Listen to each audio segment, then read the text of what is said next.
Welcome to Catholic Mom's Fall Book Club. I can't believe it's fall already, and I can't believe Colleen, we've been talking about this, I feel like, for a year.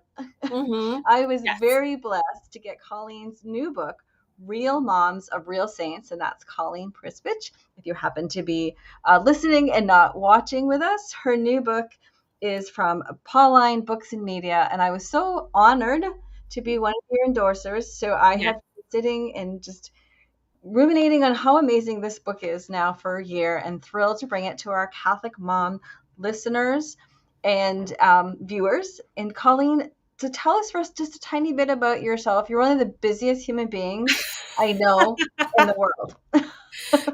Yeah, I'm a little bit busy. You might hear a cacophony of the chaos downstairs. Love it. I am Colleen Pressbridge. I live in Michigan with my husband and our 5 kids.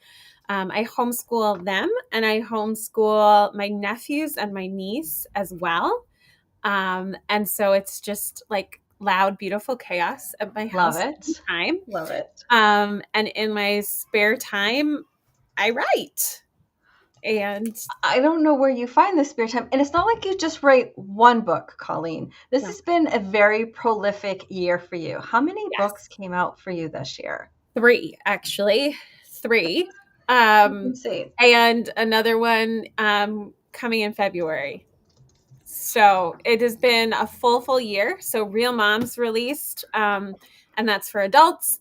And then I have the first book in a series for kids called OSV Kids Discover the Pope. Love it. And it's awesome. It's like Nat Geo DKI Witness style. And then And I've got I have a to say, teaser. I'm sorry. I just say I need to go to the Rosemary. I have to say, I did get a copy of that, and my daughter, who is, she's got a cognitive disability, so Yeah. explaining things to her. She's about 12. She's 19 years old, but about 12 years Okay. mentality. She loved it. She was Oh, so I'm so engrossed, and glad. like anytime I can take an image and Yeah. she might not understand the words, but anytime I have an image to go with and even just a little explanation for mama who knows some things but not all Yes. things, it Right. just really gives me such an experience with my child. So thank you for this. I am so glad that it's helpful. Yeah. Super helpful. And But yeah, then your third that came out was, since we Catholic Mom is I part of know. Family Rosary, very excited about Yes. this one as well.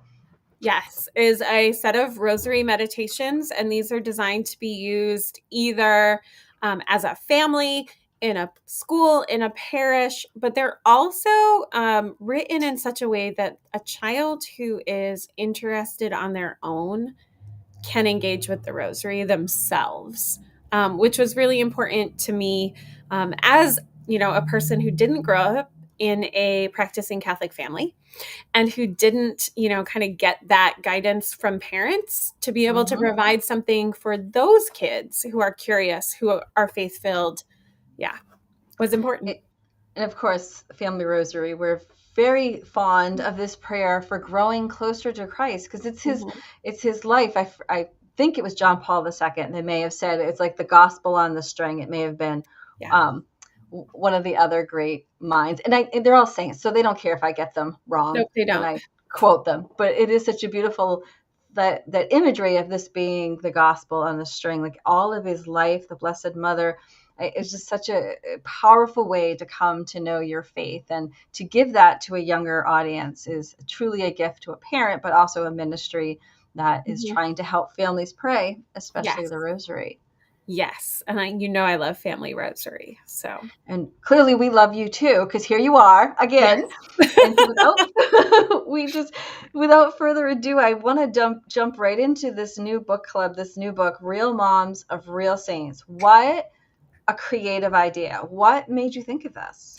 Well, so I had started doing research for what I was thinking about, a different book entirely on the like saints who have saints who are friends, Oh, right? that's neat. And so I was looking at the 3 children of Fatima.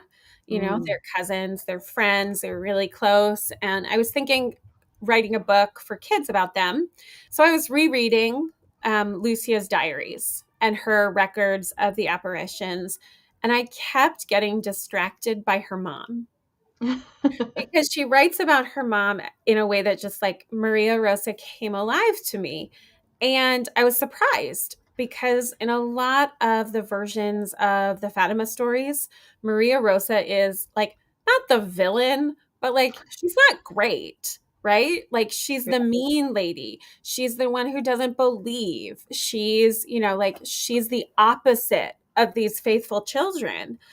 And I was so surprised at the way that her daughter was describing her. This is a woman who was a catechist, who was a midwife, who was constantly caring for the poor and the neighbors in need, who like the picture painted by contemporary sources was so different. And Yeah. so like the nerd and the researcher in me was like, okay, well, wait, why? Wait, why? Um, Right. And so the book really started with just me diving into wanting to understand Maria Rosa. And it was such a gift meeting her at that particular time in my life because I was reading about her as we were gearing up as a family for my husband. Oh, we lost her. I'm sure she'll be right back. That doesn't happen very much. Just give Colleen a minute to get back online. Thank you for your patience. That was crazy. See, the internet doesn't always want to bring Jesus to the world. So we got her back. We're good. I'm just saying, Colleen, that the internet Hi. doesn't always like to bring Jesus to the world. So Yeah, you were apparently. you were saying you were getting ready for your husband to. To move across the state for 3 months Oh wow! as part of his residency program. And I was like 6 months pregnant with our fourth, and we had little kids, and I was Wow! absolutely overwhelmed. And meeting Maria Rosa at that time was so encouraging and reassuring to me. Because one thing that she is recorded as saying over and over again is, "This is too big for me. This is too big for me." And that was interpreted by some people as like, she doesn't believe, she doesn't believe. But, in that moment of being a mom and having so Hmm. many things that are so much bigger, was just so like, okay, Lord, this is too big for me. This is too big for me. I'm going to Yeah. surrender. And so, yeah, she got me through. Well, we're going to talk a lot more about her in just a few minutes, but Yeah. first, we cannot skip over the forward because Mm. this is the coolest ever. So tell us who wrote your forward. Who wrote my forward is the mother of Saint Carlo. That, Antonia Acutis wrote my forward, which that's is like crazy. the coolest thing ever. And I danced around my kitchen and screamed when I got the voice message from her saying that she would write it. You So, got a voice message from her. That is so amazing. yeah, she texts. The saint of a I love I this. I know. love what I love about Carlo, and especially his mom, is that it gives that modern feel to sainthood, right? Like this is not just for the 18th century nuns and priests. That No. we normal people who like to use Mhm. the internet can Yes. become. We can text and we become saints. Like well, not quite Yes. in that order, but like, Yeah. I No, think and that's remarkable. yeah, she is such a the wisdom in that woman astounds me. When I first read her book, My Son Carlo, um, I was so like just struck by her humility Mm, and her willingness to get curious and to learn, right? Because again, this isn't, she wasn't well catechized as a child. She tells the story that like she'd only been to two masses, right? Like, and but when her son started asking questions, like she didn't get defensive, she didn't shut him down. She said, "I don't know." And yeah. then she went to learn, right? And like what a great model that is for parents. Like, I don't know, but let's learn together. Let's grow together. Like, what a powerful witness. That is amazing. There's a remarkable woman at our parish who has really come back to the faith Mm. through her children. One of her Mhm. daughters kind of nudged the family back to church, and to see her faith it wasn't like I'm just going to go because my kid asked me to, or get Right. them through religious education and then I'm going to be out, right? She embraced and learned, and the more she learned, the more that she wanted to be not just part, like she's not just part of the faith, she's a Yeah. great leader in the faith now, bringing other women. So I just love that God will use all means to get us to himself, including the innocence and the beauty of our children. I love that too. So I just want to, Maria Johnson, who's one of our Catholic Mom team. Thank you, Maria, for joining us today. She just wrote, "Can you imagine as a mother to be moved in the faith by your own child?" So Mhm. that's beautiful. And I agree, Maria. That is quite beautiful. So let's dive in now to we're going to talk about three women All today. I right. kind of broke them, since we only have you for 3 weeks. I broke us up into a couple of Yep. I did 3 chapters and then 4 next week. So we're going to start with Maria Rosa. As my heritage is Portuguese, so Mhm. the Fatima story is very, very near and dear to my Yes. 100% Portuguese heart. So Mhm. I was excited to see that like again, you said earlier, like you showed her in a different light. I'm like, there's no way these children have this great a faith without some foundation. And I do. Yeah. There's one book I read that gave her a little bit more credit Mhm. than like some of the ways she's portrayed, especially in the movies. Well, all of those, what's interesting to me and what was interesting as I researched is all of those portrayals of her come from a single source. They come from Interesting. a single priest who interviewed people in the 50s after Maria Rosa was passed, didn't never met her. And it was a priest from the US in the 1950s. So if you think about that perspective Wow. and that, like that mindset with which he approached it, and also the fact that, like, at that point, like, the Fatima apparitions were like approved, right? Like, so, like, of course we recognize that these apparitions were real, right? Like, with hindsight. Mm.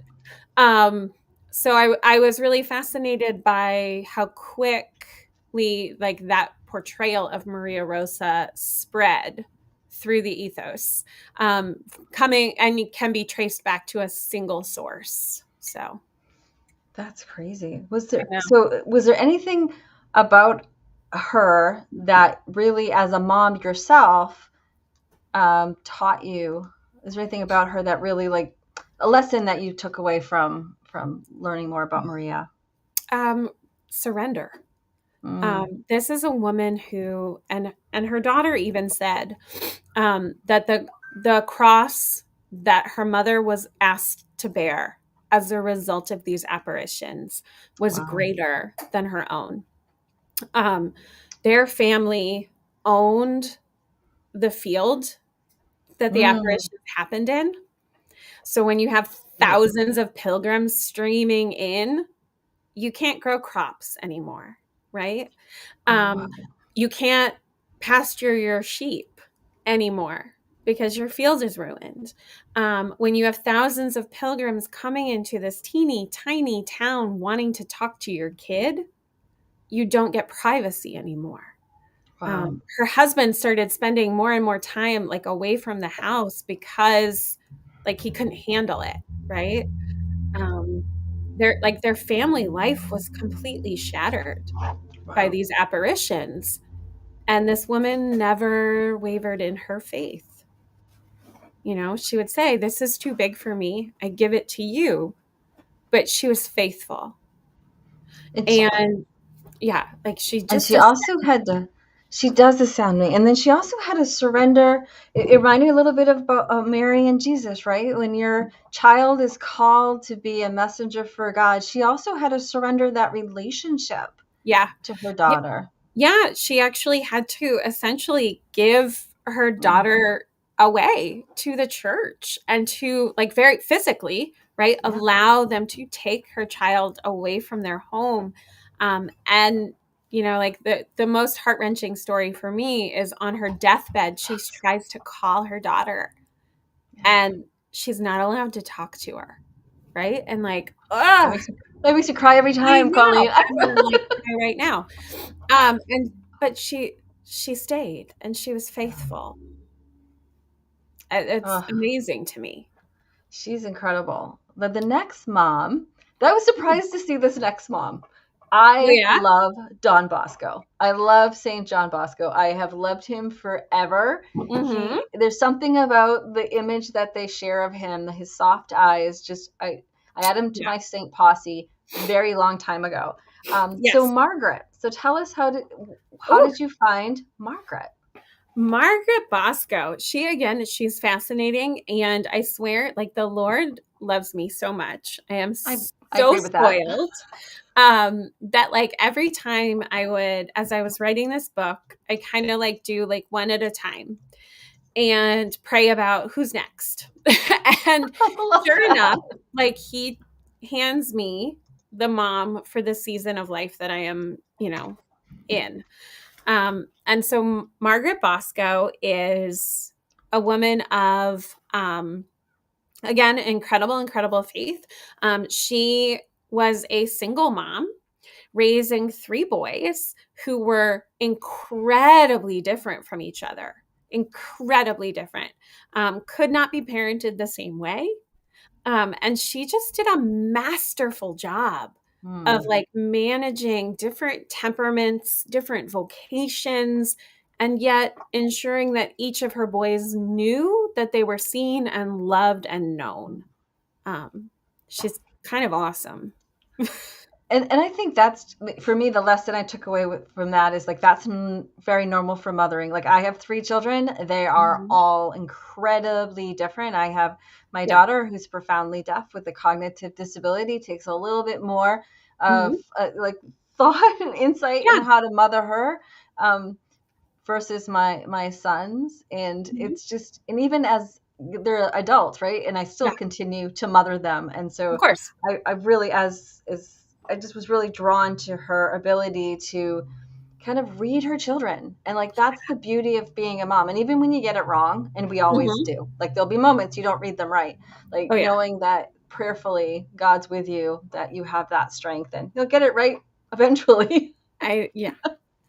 Yeah, we remind our kids that our goal is equity, not equality, right? Oh, I Like love that. we're gonna give you what you need, and it's not always gonna be equal because you don't all need the same. Right. And Margaret is somebody who taught me that. Yes. Yeah, Motherhood is not easy, but it's yeah, there's way back in the day there was a commercial that the army was the toughest job you'll ever love, and as soon as I became a mom, I'm like, that is not true. no, I do love our servicemen and women, and I mhm. thank them so much for their service, but motherhood is right up there with the toughest job you'll Oh ever yeah, love. That mhm. could be definitely our slogan. Yes, So the third we're going to look at today is Giuseppa. Did I say that? yeah, Giuseppa. And another one of my favorites, Mm. Padre Pio, whose birthday is the same day as my dad, and he Oh, is Padre Pio. He calls for people to become his spiritual children. mhm, So, having had kind of a difficult relationship with my dad, which we worked out mhm. gratefully before he passed away, I always thought it was very interesting that Padre Pio, like saint stalked me. I think we can Yep. all relate to having been state stalked by somebody. Oh yeah. Kind of took his place, but it was really, so all that to say that having him in my posse for so long, it was Mhm. wonderful to get to know his mama. His mama was awesome. I really enjoyed the model that Giuseppe gives for how much it takes a village Yeah. to raise a child. And quite literally, they lived in this village, remote, kind of away from other things. And one thing I didn't know before researching for this book was that Padre Pio's father was in America for quite a lot of his childhood, I did working not to know. earn money so that they could send him to seminary. So his wife, Giuseppa, is Wow. on her own with the kids. They have a house in town, they have a farm property that's miles away. She's managing both. She's making sure her son is getting educated, which is tough for her because she's not, right? Like she can't help him with his homework, you know? Um, and she just relied on her village, and at the time and the place where she was living, like there was so much common life, right? Like you're going to get your water, you're doing some of your work outside, you're walking to and from, this other property alongside all the other women whose families have property out there. Um, and so her raising this amazing saint couldn't happen without the people around her, and like without being vulnerable enough to say, hey, I can't be in two places at once. Can somebody keep an eye on him while I'm over here? Can somebody make sure this kid eats? Can somebody, keep an eye on the property for me? Um, and it's hard to ask for help. It's so hard to ask for help. I so admired that she didn't look like that's not a weakness. And I love that lesson. That's the lesson I took away from her is Oh that yeah. asking for help is not a weakness. It doesn't Mm-hmm. show that, I think I personally worry that people Mm-hmm. will judge me if Yeah. they'll say, well, if you didn't do so much, you'd be able to handle, Right. these things. Like you wouldn't need help if you didn't Mm-hmm. do X. But I love doing X, Y, and Z. And one of those X's happens to be a job. And I Right. do need my full-time job, right? So I admired that she, one, recognized what she needed help in. Mm-hmm. She knew who to go to for that and was not embarrassed or ashamed or afraid to Mm-hmm. say, I need your help. And look at Yeah. what it brought in her life. Like, I'm Yeah. sure it lessened her load, right? But she probably Mm-hmm. felt less stress and could put her energy where it needed to be. But then she ended up raising a saint. Yeah. And I think so much, a lot of our culture says like the message is like, well, you chose to have these kids, so you better handle Mm, it, right? Especially those of us with a bigger family, right? It's like, well, that was your choice.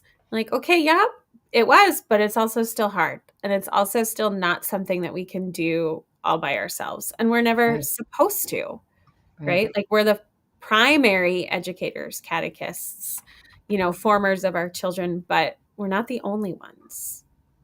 And I think that's like I miss that the intergenerational living. I think it's because of the economy, it seems to be coming back a Yeah. little bit. But my Uh-huh. children and I have already discussed this. Like, is Hmm. there a way that someday that we can kind of, especially as the grandchildren, like so my first kid get married. So like as the grandchildren may start to come, like is there a way, and then their sister will always need care. And Yep. so for them to share that load at some point. And I love intergenerational living. I Hmm. think it brings such a wealth of Oh yeah. to children's lives to get that insight from Yeah. a life well lived. Yeah, we are strong proponents of it. We had my grandmother for the last 7 years of her life Oh, living with my husband and I. And so my young kids, like that, they helped. They were with Graham. They kept her, energized and excited and connected to the present.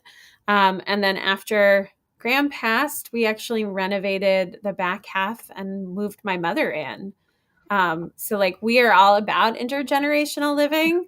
So my and mom's I got didn't her even know that. apartment, and yeah, we're big Hello, Holy fans. Spirit. I didn't Yeah, even know that. And it's it's just hard, but something. it's so good. It's so Yes. good. It's so good for the children. It's so good for Hmm. you. Yeah, It's just it feels like, oh, it's such a burden. No, it's such a blessing. It's a yeah. blessing to be. I mean, yes, I know not every relationship is easy, but Oh no. even strained ones, it's a way you can maybe make them better. Yeah. Anyways, so um, just an absolute blessing to meet just these three this week, and Yes.